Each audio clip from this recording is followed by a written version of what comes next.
अस्सलामुअलैकुम नाज़रीन, सियासत टीवी के आलमी खबरनामे में आपका खैर मकदम है। मैं हूँ रेशमा। सबसे पहले नजर डालते हैं सुर्खियों पर। व्हाइट हाउस में दिवाली की मुनासिबत से तकरीब का अहतमाम। सदर ट्रंप ने नरेंद्र मोदी को किया टेलीफोन, हिंद पाक जंग के बारे में किया खबरदार।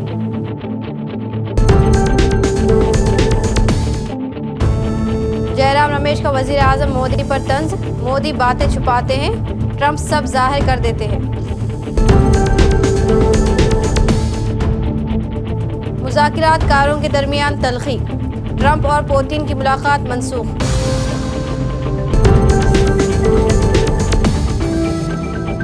मशरिक़ वस्ता के ममालिक ने हमास के खिलाफ फौजी कार्रवाई की पेशकश की, ट्रंप का दावा।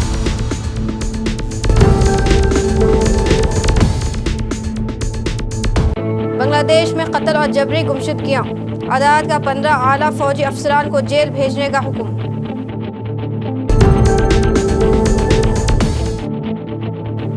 युगांडा में खौफनाक ट्रैफिक हादसा, 63 अफराद हलाक।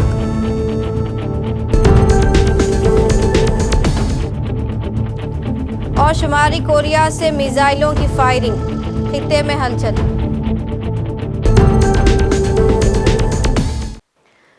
तो ये थी सुर्खियां, पेश है खबरों की तफसील। अमेरिकी सदर डोनाल्ड ट्रंप ने कहा है कि उनकी इंडियन वजीर आज़म से बात हुई और इन्हें बता दिया है कि पाकिस्तान के साथ कोई जंग नहीं होनी चाहिए। सदर ट्रंप ने मंगल को व्हाइट हाउस में दिवाली की मुनासिबत से एक तकरीब के दौरान चिराग रोशन किए। इस तकरीब में अमेरिका में इंडियन सफ़ीर, FBI के सरबराह काश पटेल और इंटेलिजेंस चीफ तुलसी गैब्रिड और इंडिया में नए अमेरिकी सफ़ीर सरजीव गौर भी शरीक थे। Americans, let me also extend our warmest wishes to the people of India. I just spoke to your Prime Minister today. We had a great conversation. We talked about trade. We talked about a lot of things, but mostly the world of trade. He's very interested in that. Although we did talk a little while ago about let's have no wars with Pakistan, and I think the fact that trade was involved, I was able to talk about that. And we have no war with Pakistan and India, and that was a very, very good thing. But he's a great person, and he's become a great friend of mine over the years. In a few moments, we'll light the diya as a symbol of faith in the victory of light over darkness. It's a beautiful term, light over darkness. That's what it's all about. It's knowledge over ignorance and good over evil.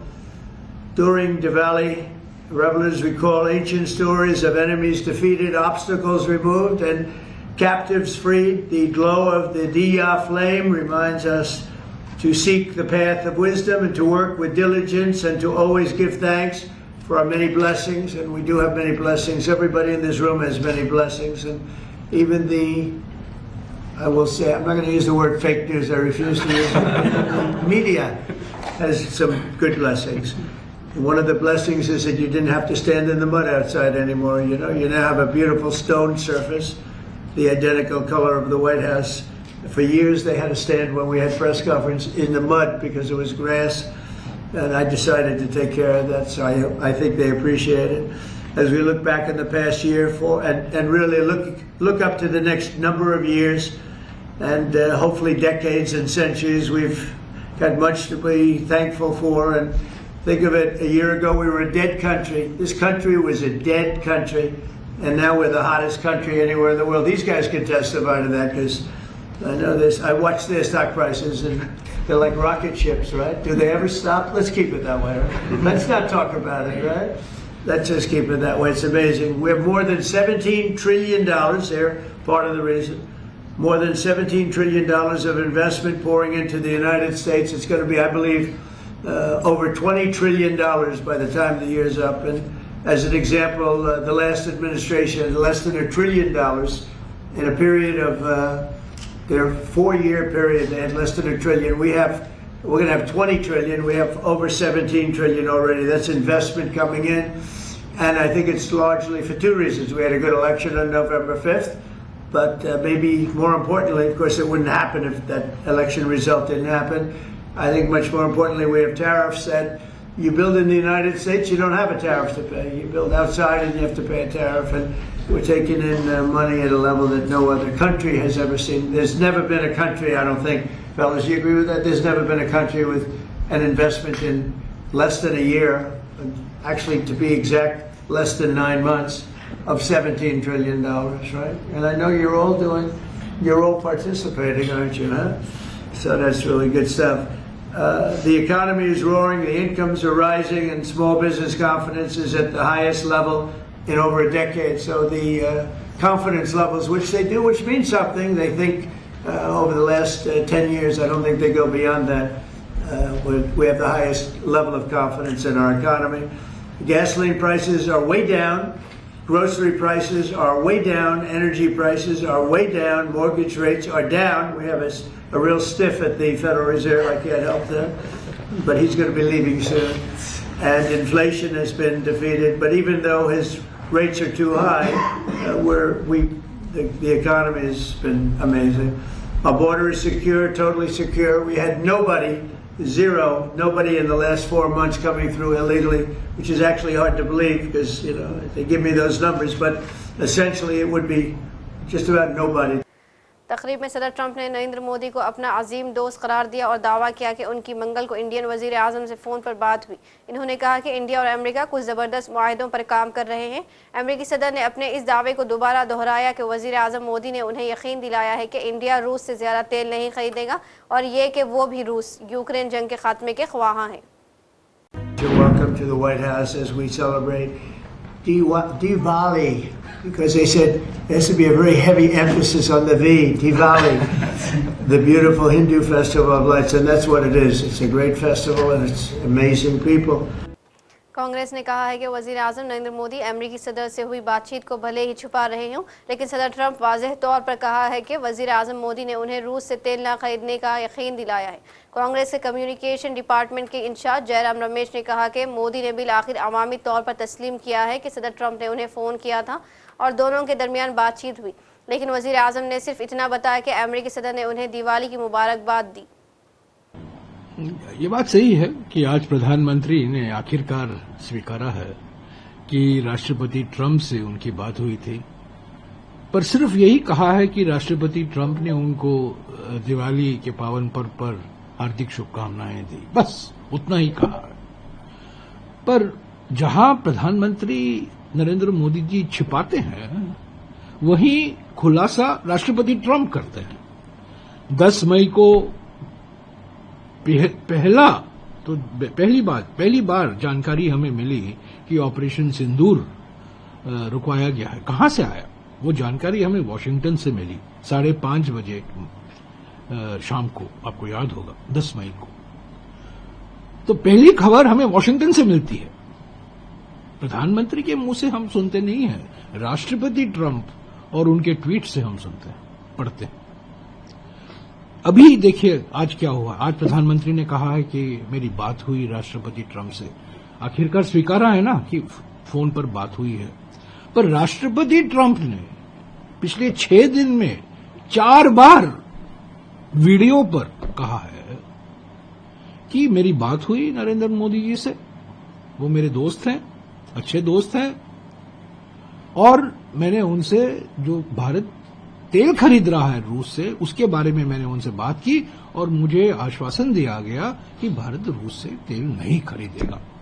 उस पर प्रधानमंत्री अपनी चुप्पी नहीं तोड़ी। तो जहां प्रधानमंत्री छुपाते हैं, वहीं राष्ट्रपति ट्रंप उसका खुलासा करते हैं। तो असलियत निकल गई है ना। तो बात हुई है। पहले कह रहे थे बात नहीं हुई है, बात नहीं हुई है, अब तो स्वीकार करना पड़ा कि बात हुई है। और 4 बार पिछले 6 दिन में, और कल ही पत्रकारों से वो बात कर रहे थे व्हाइट हाउस में, उन्होंने कहा मेरी बात हुई, मैंने उनको दिवाली की हार्दिक शुभकामनाएं दी और रूस से जो खरीद रहे हैं तेल उसके बारे में मैंने चर्चा की और मुझे कहा गया कि हम नहीं खरीदेंगे। रूस की जानिब से यूक्रेन में फौरी जंगबंदी के मुतालबे को मुस्तरद किए जाने के बाद अमेरिकी सदर डोनाल्ड ट्रंप और रूसी सदर व्लादिमीर पुतिन के दरमियान तयशुदा मुलाकात का मंसूबा मनसूख हो गया है। व्हाइट हाउस के एक सीनियर एहलकार ने बताया है कि सदर ट्रंप और पुतिन की मुस्तकबिल करीब में मुलाकात का कोई मंसूबा नहीं है। No, I don't want to have a wasted meeting. I don't want to have a waste of time, so I'll see what happens. But we did all of these great deals, great peace deals. They're all peace deals. They're agreements, solid agreements, every one of them. But this one. And I said, go to the line of battle, the battlefield lines, and you pull back and you go home, and everybody take some time off, because you got two countries that are killing each other. Two countries that are losing 5,000 to 7,000 soldiers a week. So we'll see what happens. We haven't made a determination. For a ceasefire, and what is Say it Putin again? asking for? What? Do you still see a chance for a ceasefire? And what is I do, Putin yeah, asking yeah. for? I do. It's a vicious look. It's a vicious war. It doesn't really affect us. We sell equipment to them. We sell equipment to NATO, and NATO gives it to Ukraine, but we don't pay anything anymore. Biden spent $350 billion. The war would have never happened if I were president. Would have never, not even a million years. And Putin knows that too. Would have never happened. But it did happen, and I came in, and I have to see if I can put it out. But it doesn't affect us, because we're not losing soldiers there. Although, when I first came in, that could have ended up, it's not going to happen, but it could have ended up in World War III. That was really out of control. So now it's, they're shooting and they're killing people, and I think Putin wants it to end, and I think Zelensky wants it to end, and I think it's going to end. अमरीकी सदर Donald Trump ने दावा किया है कि मशरिक़ वस्ता के कई ममालिक ने उन्हें गजा में हमास के खिलाफ फौजी कार्रवाई की पेशकश की है। ट्रंप ने अपने social media platform truth social पर लिखा कि मशरिक़ वस्ता में हमारे मौजूदा अज़ीम इत्तेहादियों ने बड़ी जोश व खरोश के साथ मुझे बताया है कि वो मेरी ख्वाहिश पर भारी फोर्स के साथ गजा में दाखिल होकर हमास को काबू में लाने के लिए तैयार है। सदर ट्रंप ने किसी मुल्क का नाम जाहिर नहीं किया कि किन ममालिक ने उन्हें हमास के खिलाफ जंग लड़ने की पेशकश की है। बांग्लादेश में हसीना वाजिद हुकूमत मुखालिफ मुजाहिरों के दौरान जबरी गुमशुदगियों और मुजालिम के केस में अदालत ने आला फौज अफसरान को जेल भेजने का हुक्म दे दिया।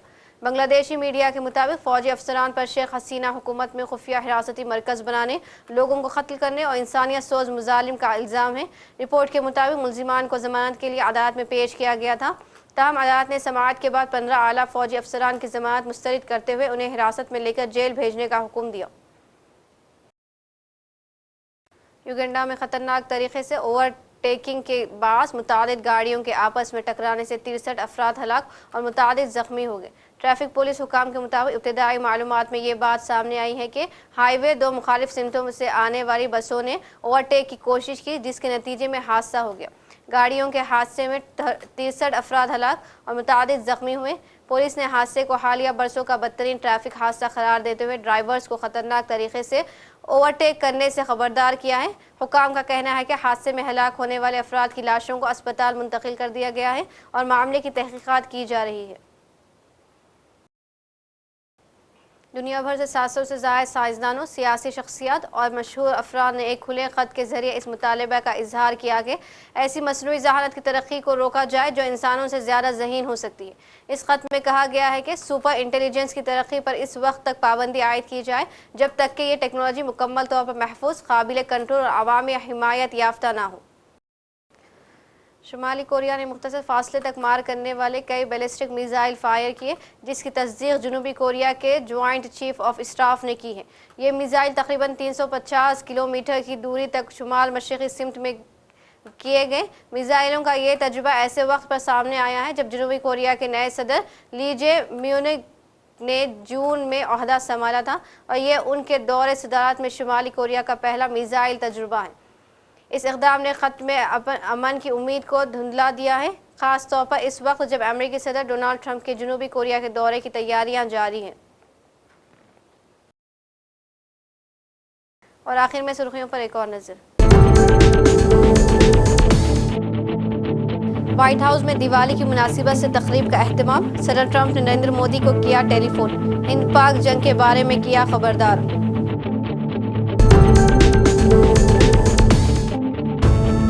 जयराम रमेश का वजीर आजम मोदी पर तंज, मोदी बातें छुपाते हैं, ट्रंप सब जाहिर कर देते हैं। मुज़ाकिरातकारों के दरमियान तल्खी, ट्रंप और पुतिन की मुलाकात मनसूख।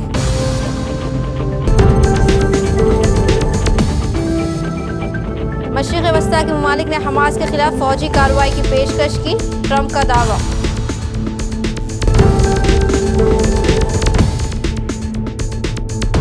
बांग्लादेश में कत्ल और जबरी गुमशुदगियां, अदालत का 15 आला फौजी अफसरान को जेल भेजने का हुक्म।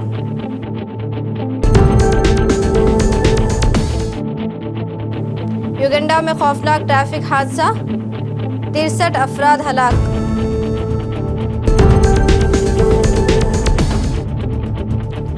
और शुमारी कोरिया से मिसाइलों की फायरिंग, खित्ते में हलचल। इसी के साथ आलमी खबरनामा इख्तिताम को पहुंचता है। मुझे दीजिए इजाज़त। अल्लाह हाफिज़।